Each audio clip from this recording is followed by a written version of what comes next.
everyone, welcome to Choose FI Christmas edition. It'd be easy to shut the show down for a day, but I know there are those of you each year that tell us that, you're either commuting to work or you wanted to carve out some time for this episode and you appreciated us releasing on cadence because it is part of your cadence each and every day.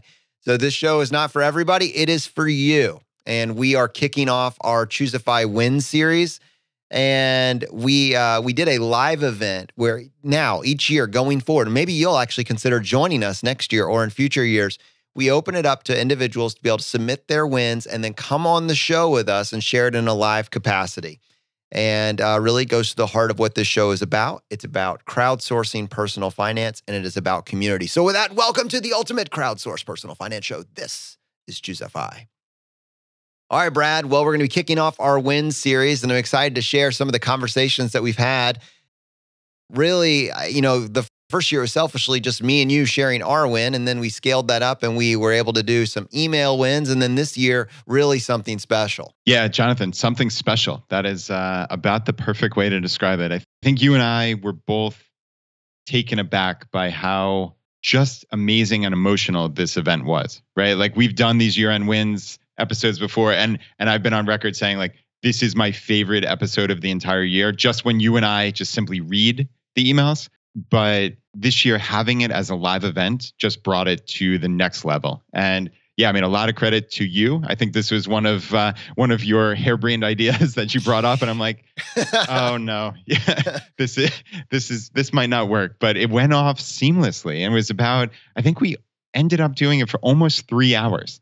And we coordinated with about 20 of our community members to tell their story live on Facebook Live, on YouTube, and now on the podcast, in essence. So yeah, it was really pretty amazing, right? Like, it just, I know you and I spend a lot of time obviously talking into these microphones, and we get emails, and you have a sense that it's doing something. But man, to see people's faces when they tell us the changes that they've made, the action that they've taken, it's all about them. Obviously, it's not about us at all.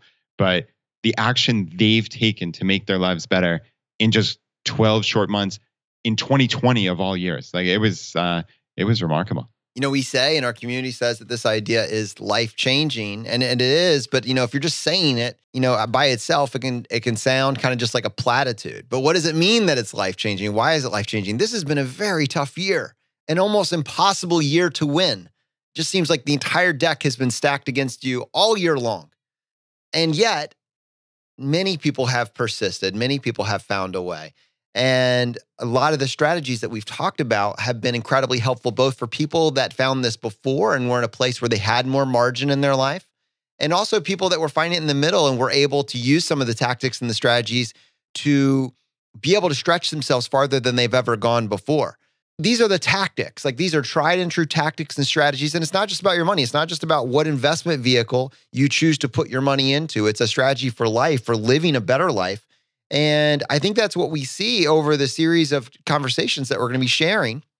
And I know Brad just mentioned 3 hours. This is not going to be a 3-hour episode. In fact, what we're doing is we've taken parts of this longer event, and we're going to be sharing it, drip releasing it over the next couple of weeks. It's just fascinating conversations to see people from all walks of life, what they've actually done. But that's a point of encouragement here. We're going to kick this thing off, but it's just hear what you guys are doing and hear the impact that this information has and hear how it's spread. Like, it's not, it's fine for us to say, hey, financial independence. It's not just financial. It's about living a better life. Look how that manifested in the stories of these individuals that considered themselves part of this community, just how they've been able to crush it in one of the most difficult years that I can, in my lifetime, one of the most difficult years in my lifetime. So, Brad, what do you think? You ready to kick this thing off?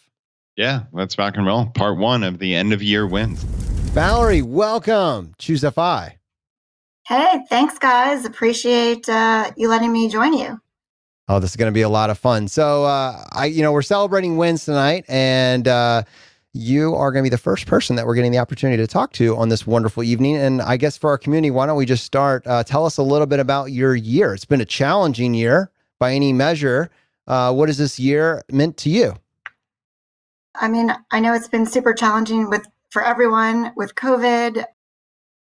I think outside of COVID, my biggest challenge, I purchased a condo 2 years ago and I've been renovating it. And this was the year we finally got the permits closed. So that was our biggest win, not financially related, but just, from a livelihood standpoint, it's been nice to be able to put that behind us.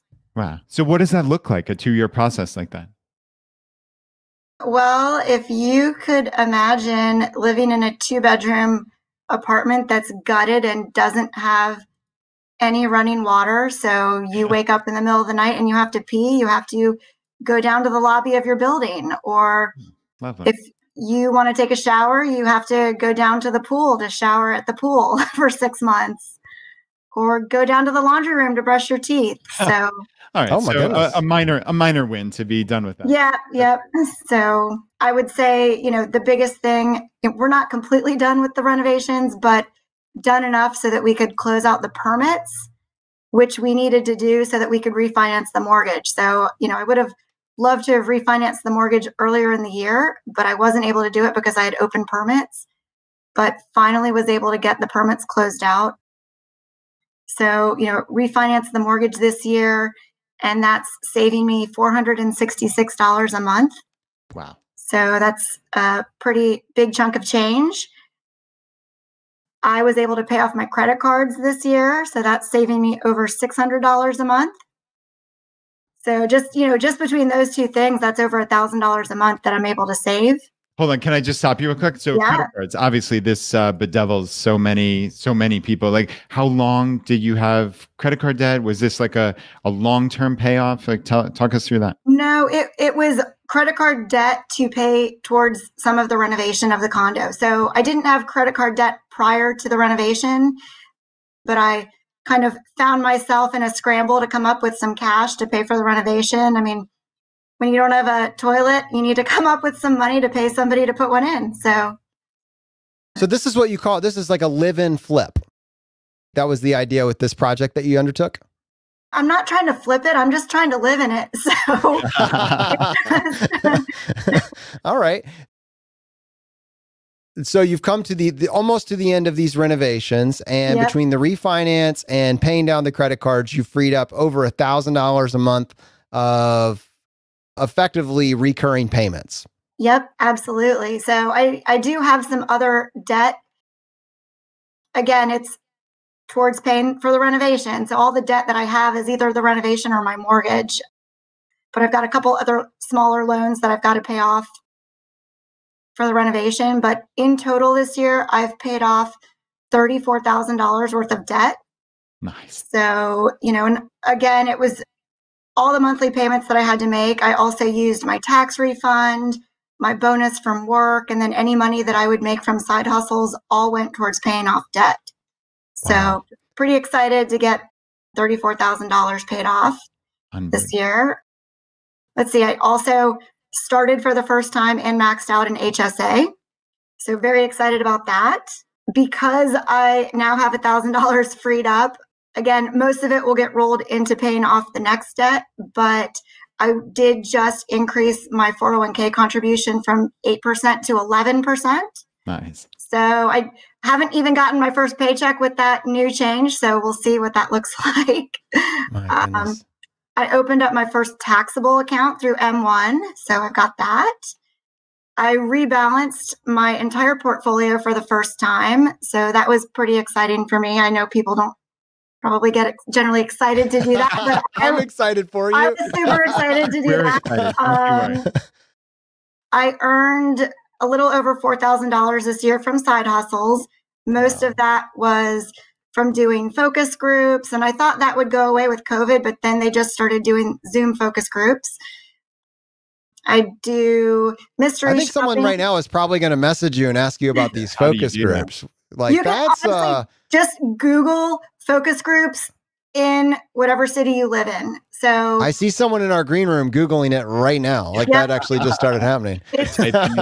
There'll be a whole bunch of different, companies that pop up. Sign up with every single one of them. They'll email you. You fill out, surveys, and if you pre-qualify for one, someone will get in touch with you. So, I probably qualify for one out of every 20 I fill out, but you're usually making $100, $200 for every survey. So I actually had one focus group earlier this year that was a whole weekend. So it was like Friday night all day Saturday, all day Sunday, and it was a mock trial. And I got paid about $550 for that. So wow, that was fantastic. How did you find out about that? How did that even pop up on your radar? I mean, it was just one of those regular emails where they're asking people to fill out a survey, and that one just happened to pay out a lot of money. So I wish I got more of those. I mean, most of them are about $100, and you're, testing a consumer product, or they're asking, what your opinion is about something. But that was just a random shot in the dark. But I actually had to turn down an invitation to go hang out with some friends that weekend because I had to make money. So, well, yeah, because you had to get the restroom up and running. I'd be motivated too. Yeah. I mean, that's no. In all serious, Valerie, that is incredible. I mean, this is not like a small thing stacked on another small thing. You have made massive progress, and I'm just curious, like, if you were to take a look at, when this year started, and maybe you took that first little step compared to now, like this year in review, what you've done, what does it mean for you over the next several years? Like, what does this year represent for you in terms of your path to financial independence? I definitely wasn't spending as much money this year just because of COVID. There wasn't as much travel. So I was able to save some money for that. But I think, maybe this year was kind of a blessing for a lot of us because we had the time to get more focused about things that maybe, we wouldn't have had the time normally to do. So, I mean, I was supposed to take my first travel hacked credit card rewards trip this year, but because of COVID, that got postponed. So hopefully next year we'll get to And the points are still there, so don't you worry. Yep, nope, don't worry. We've already rebooked. We're just, hoping that next year it'll be good. I'm 1/3 to my FI number. So I'm hoping I'm hoping to retire by 2030. I know that seems like super far off for some people, but I think that that'll be good for me. So doesn't seem far only off if every year is a 2020 year. Yeah.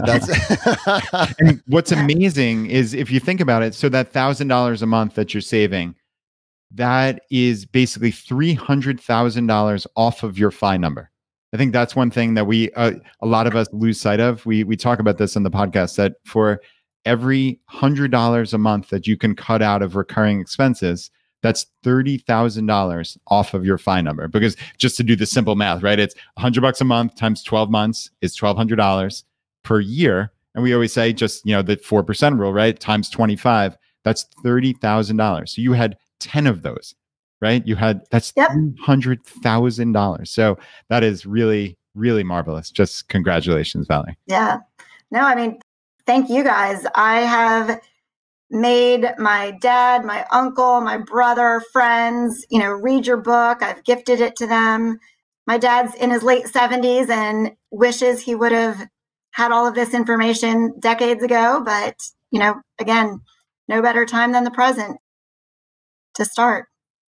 Indeed. Yeah, it's crazy that they don't give this to us in schools. It really is. I mean, how is that even possible that we every kid doesn't come out of high school understanding how compound interest works at a practical level, not at an academic level, but at a practical level for their own life. It's just, it's insane. Yeah. Valerie, thank you for joining us on the show tonight and for celebrating your wins with the community.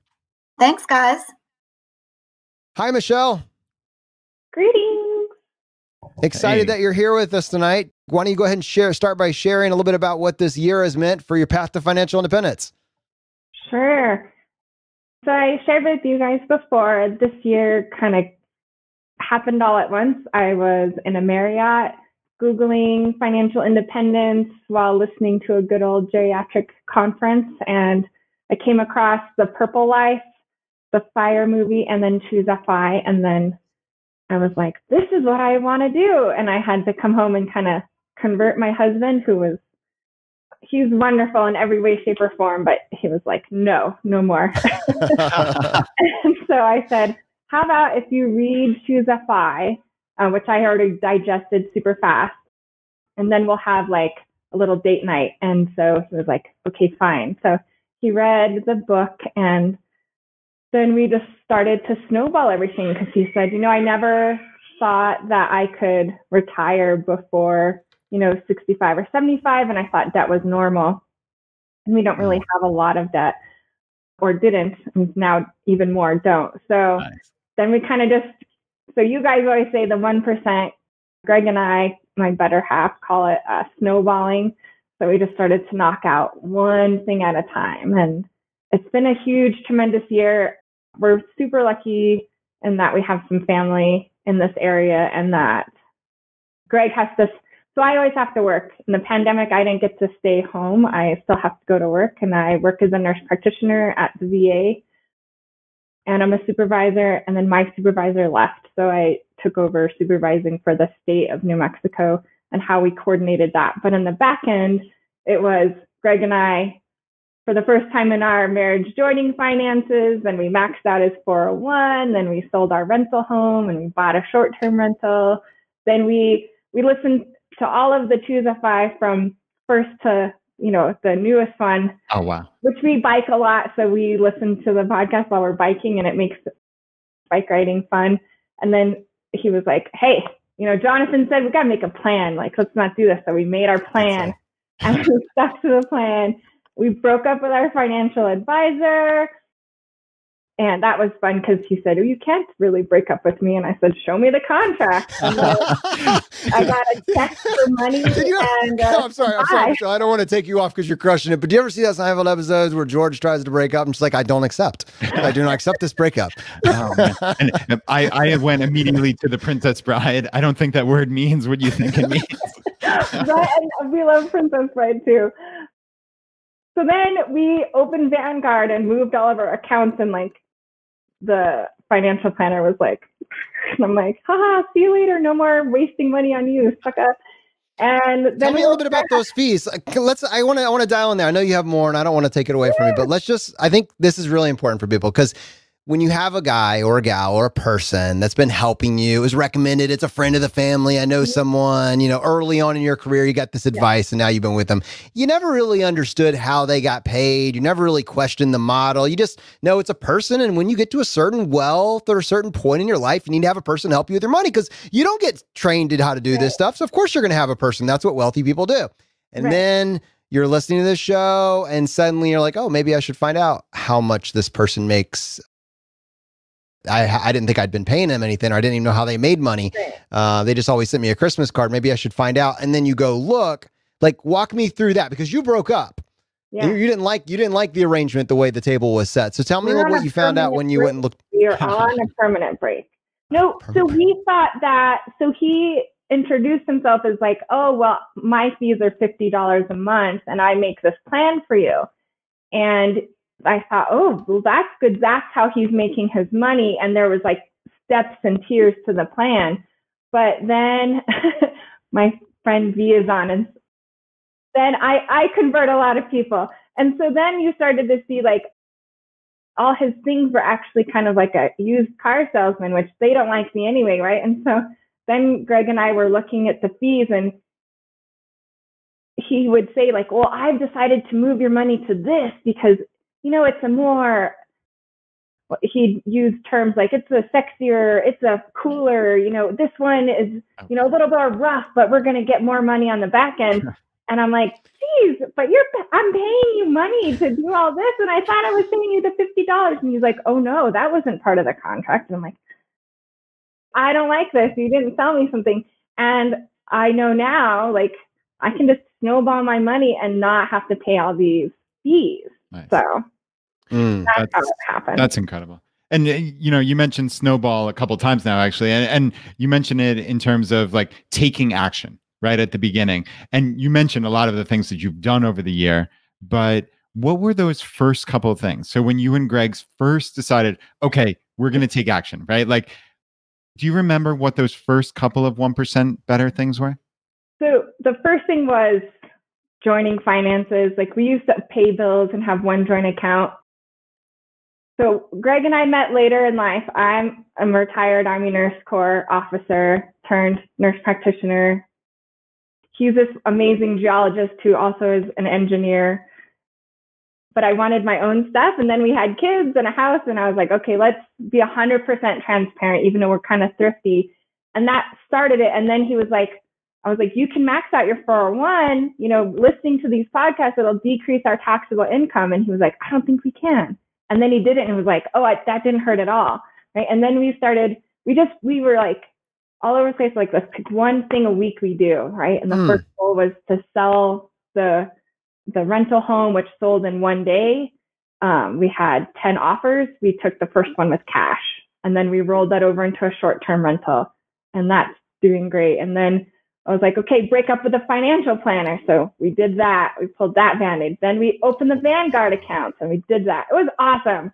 And then we're like, okay, we only have 2 kind of buckets of debt. We got new windows for a house that we remodeled, and then we have his school loans. And I was like, let's knock out these windows.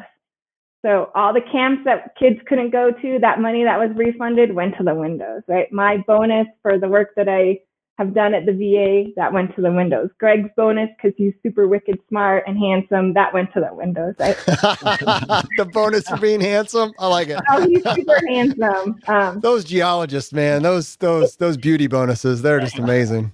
Geologists love beer, rocks, and an engineers like spreadsheets. So I'm really lucky. You can hike with him, and he'll talk money and numbers with you at all times. So. And then we started doing the travel hacking. Then we got the Sapphire Chase, which we pay off every time.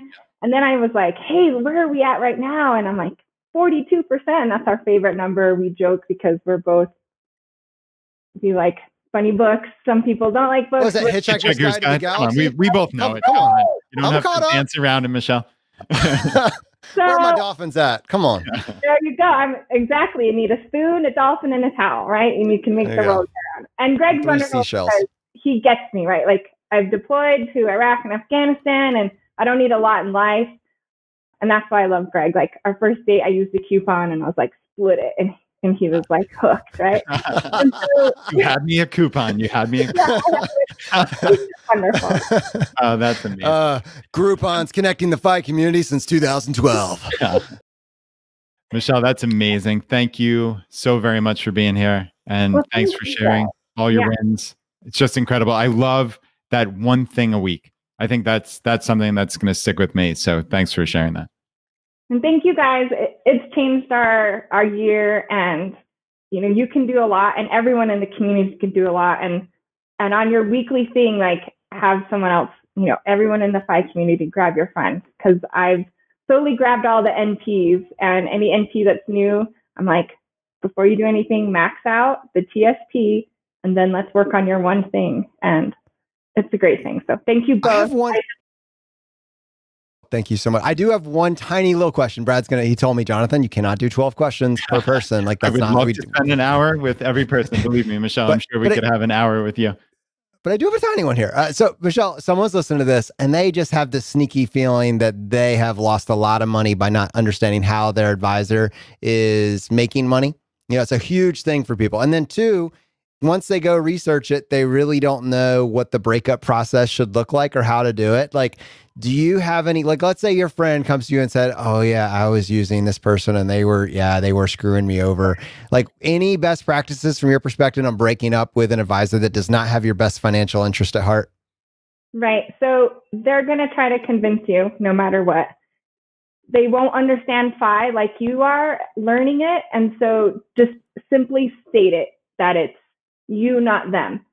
So I said, my plan is different, and I've explained FI to you, but I'm full-heartedly in this now, and I am breaking up with you. And then he said, well, you can't because we have this, but I went ahead and just started transferring everything to Vanguard, and I let him send me the contract. And then if anyone in the community they don't get it, they're having problems, you just find me on Facebook, hit me up, I'll help you read the contract, and we'll write another, it's me, not you, we're breaking up. And it's a permanent break. There's no Rachel, there's no Ross, there's no happy ending for them.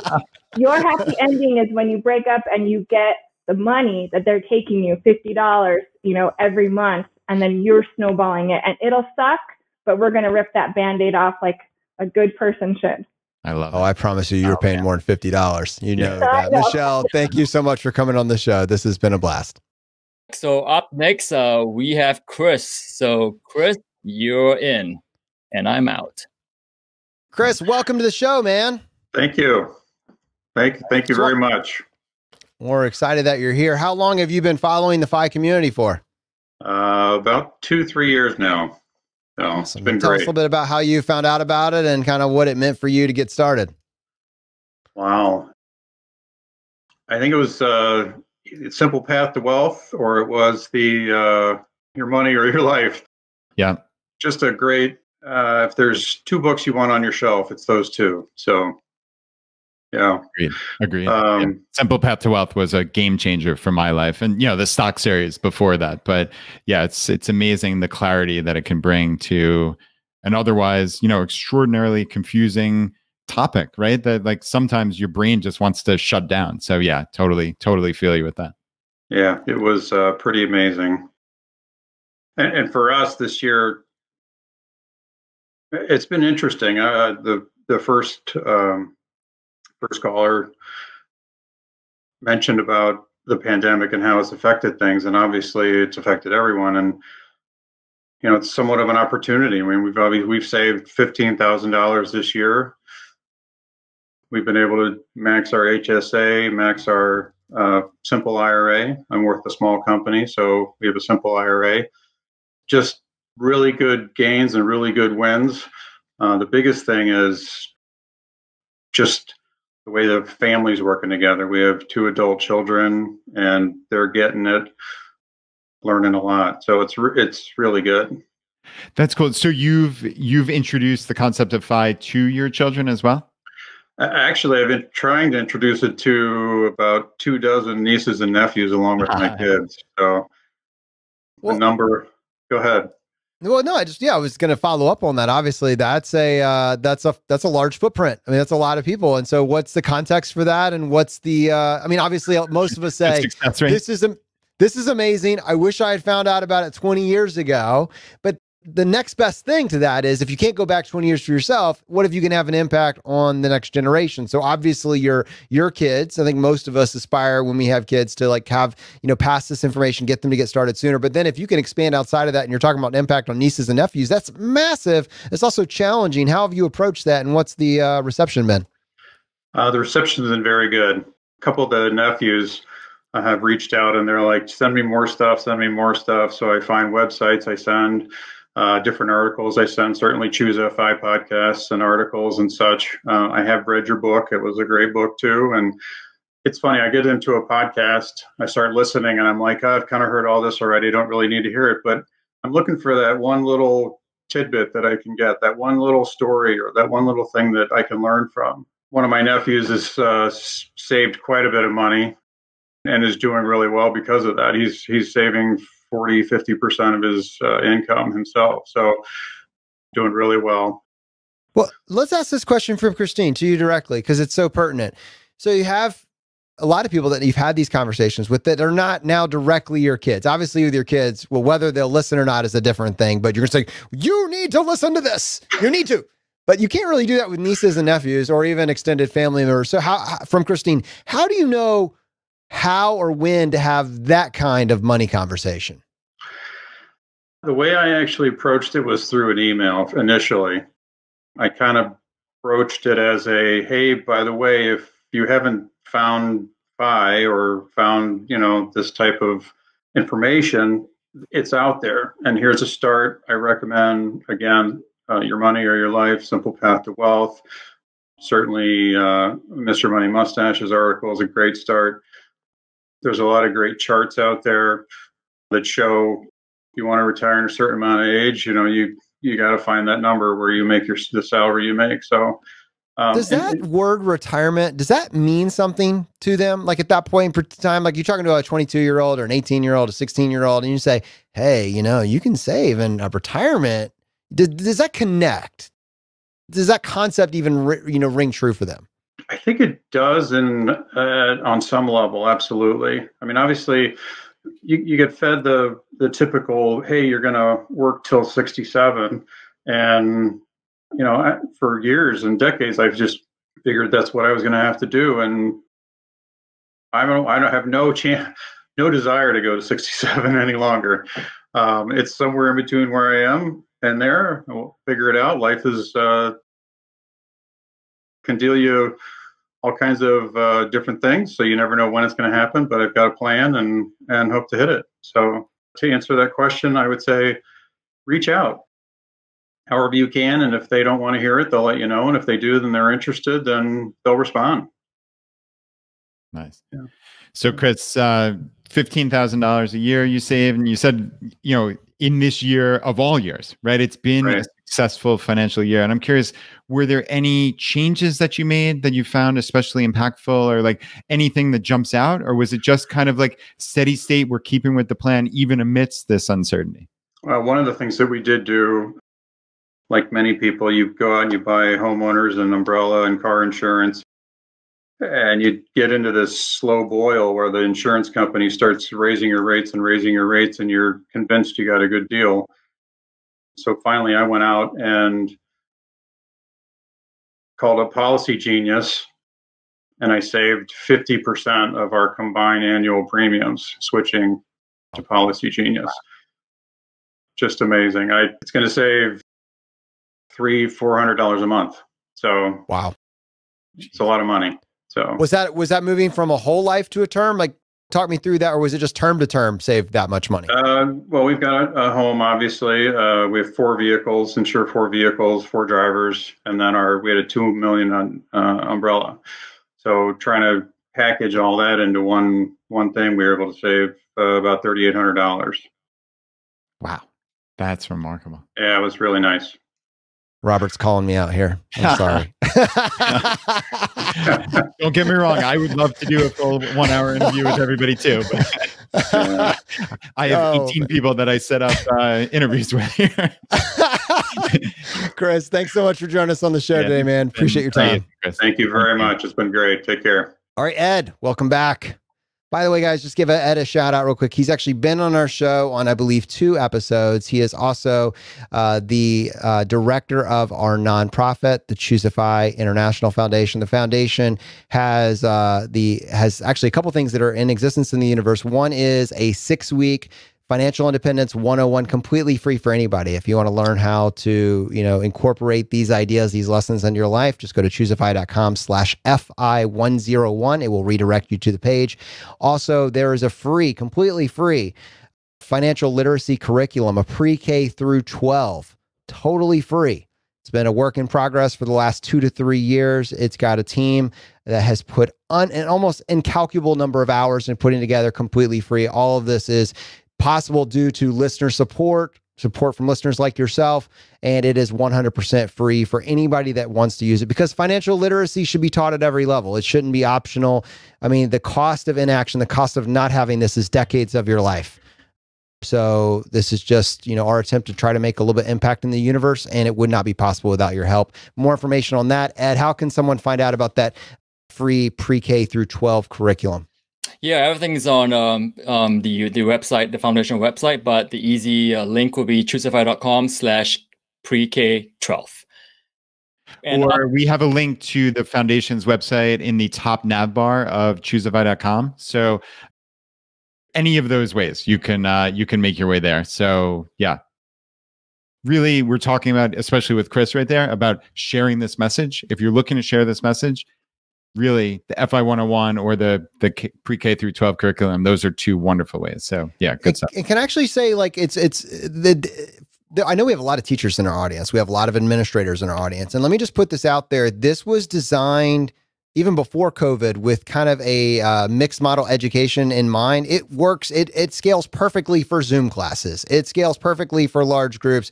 It incorporates financial literacy into the lessons that you're probably already teaching, because it takes a look at what the standards are for all of the different states and then breaks those back into what needs to be accomplished. How can this get fit in a way that doesn't make teachers' life more difficult? So it's worth your time, if you in any way participate in the school system, to just go take a look and see what they've put together and see if it's something that'd be helpful for the students, because we're costing these kids a lot of money by not teaching them this information earlier on. So Ed, all right, sorry, sidebar. For my sidebar, back to you, brother. What do you got for us?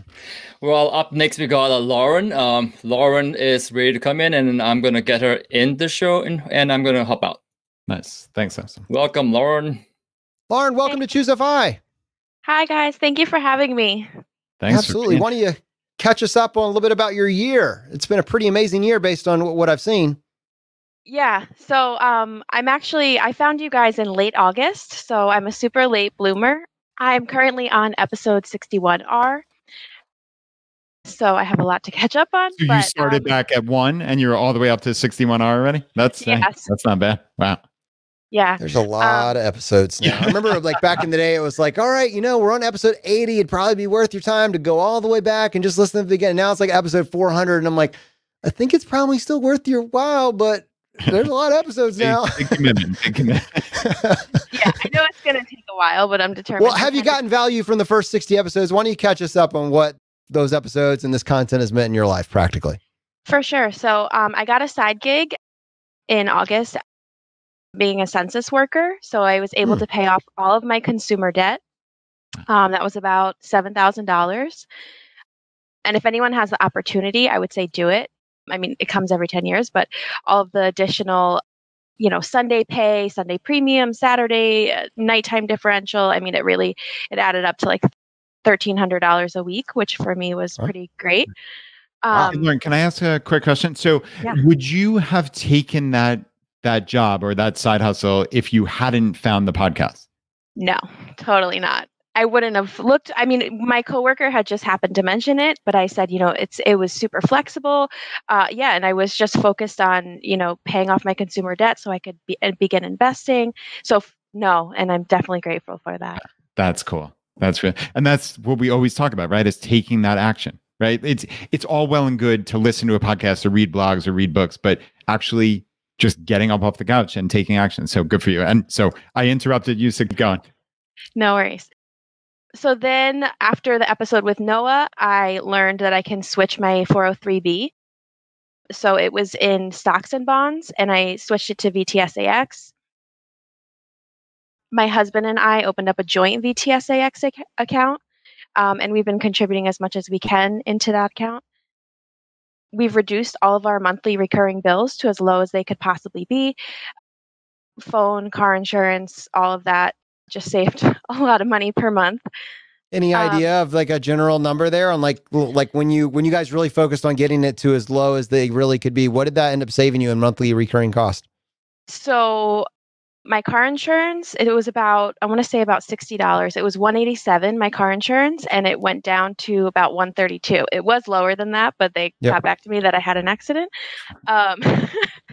And my phone bill, I was horrendously paying $187 a month for unlimited. Can you hear me now?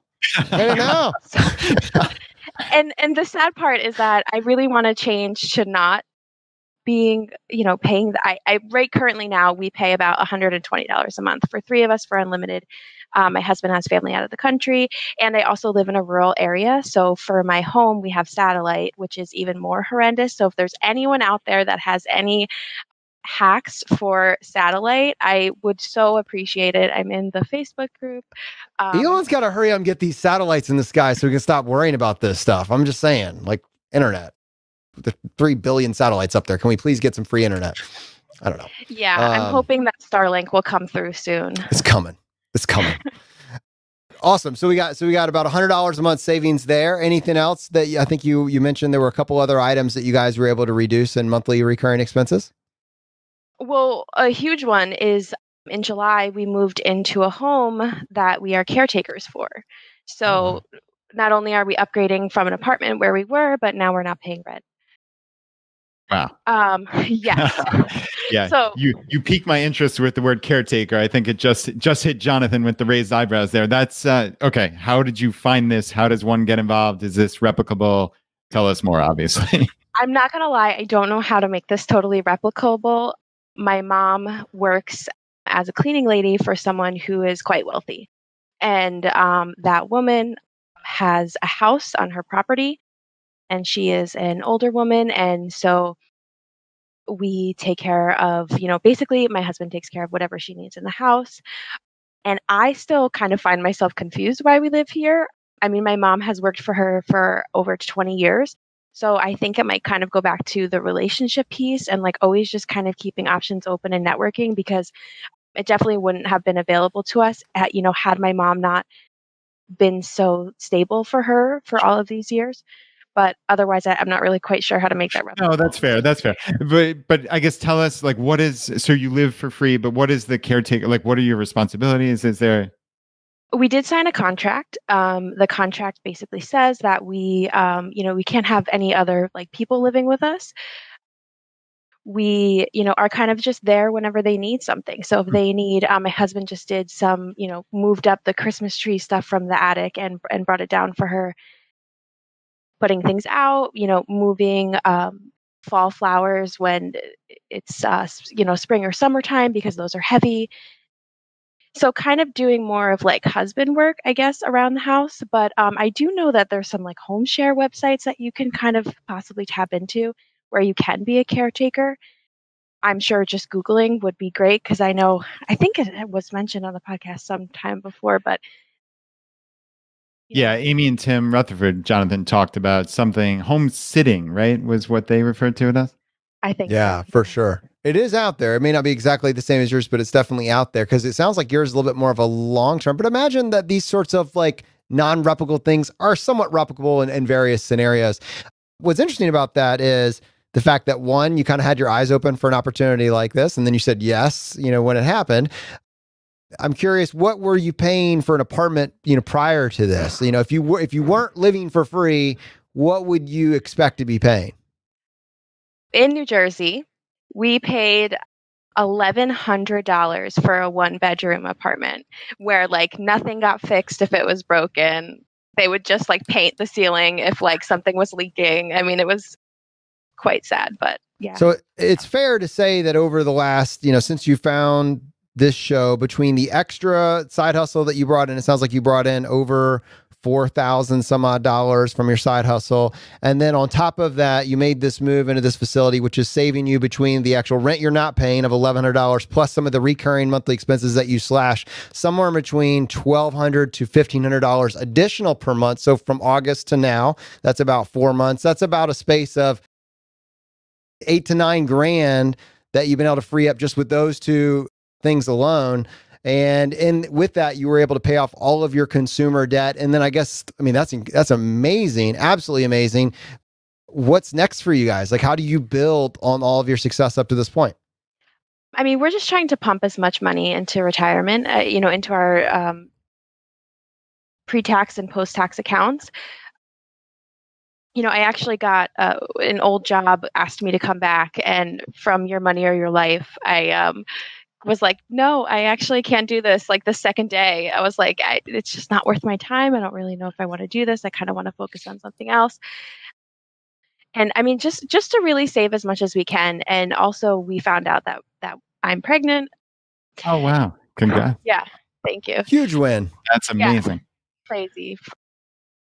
And I just turned. So basically, I already had the conversation about, raising this baby frugally and, kind of trying to find things that are used. And I've, been bringing my husband along with it, and he's totally down, which is exciting.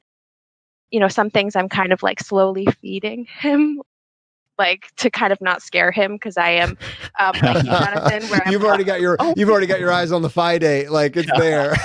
Yeah, and I'm like, okay, we just have to like not say, like I don't want to like really scare him, so I'm trying. He thinks you're going to come to the end of this list, like you just you got this one more thing's fine. All right, we'll do this one thing. No, we're just getting started. We're about to really get started next year. That's amazing, Lauren. Thank you so much for coming on the show and sharing with the audience.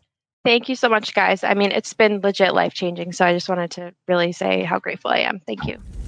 All right, so with that, everyone out there, Merry Christmas, Happy Holidays. I hope this was a point of encouragement for you, and I hope this kicks off your week in the right way.